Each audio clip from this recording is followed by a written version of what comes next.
আসসালামু আলাইকুম। আজকে রোজার প্রথম দিন। কি করলাম সারাদিন, কি রান্না করলাম সেগুলো আপনাদের সাথে শেয়ার করব।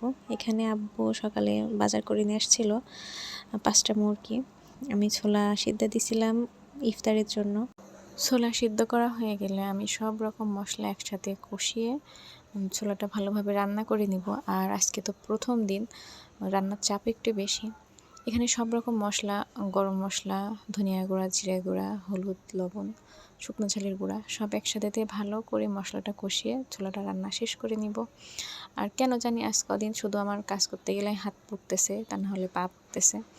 এখানে 5টা মুরগির পা ভালোভাবে আমি পরিষ্কার করে নিচ্ছিলাম হালকা পুড়িয়ে।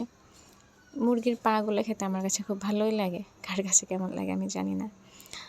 এখানে তেল গরম করে পেঁয়াজ আর কাঁচা ঝাল, সাথে 2-1টা শুকনো ঝাল দিয়ে ভালোভাবে ভেজে নিয়ে আমি পটল দিয়ে দিব। আজকে রান্না করব পটল দিয়ে, ট্যাংরা মাছ দিয়ে, আর হচ্ছে মুরগির মাংস। উচ্ছে ভাজি করতে চাইছিলাম, দেখবেন সেটা, কিন্তু সেটা আর করবো না। রোজা থেকে ইফতার খাওয়ার পরে আর হচ্ছে আপনার ভাত সেভাবে কেউই খায় না, মানে এই রাত্রে যেটা খাওয়া হয় সেরই সময় খাওয়া হয় একবারে। এখানে ট্যাংরা মাছ দিয়ে পটল রান্না আমার হয়ে গেল। আর আমার যা টমেটো, ধনিয়া পাতা, খিরা এইগুলা কুচি করে কাটতেছিল।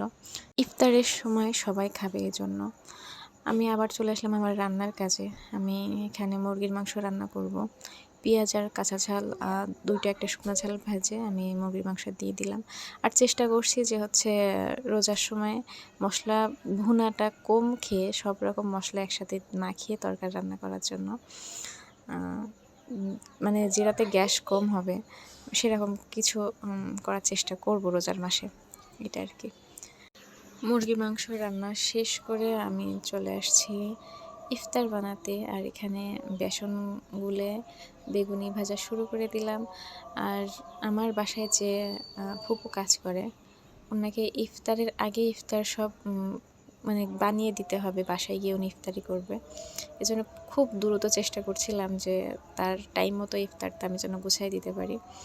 বেগুনি ভাজা শেষ করে আমি আলুর চপ গুলো খুব দ্রুত মানে ভেজে নিচ্ছিলাম। তারপরে আবার ধনিয়া পাতা দিয়ে, পেঁয়াজ দিয়ে, এটাকে ধনিয়ার চপ বলবো না পেঁয়াজু বলবো আমি জানি না।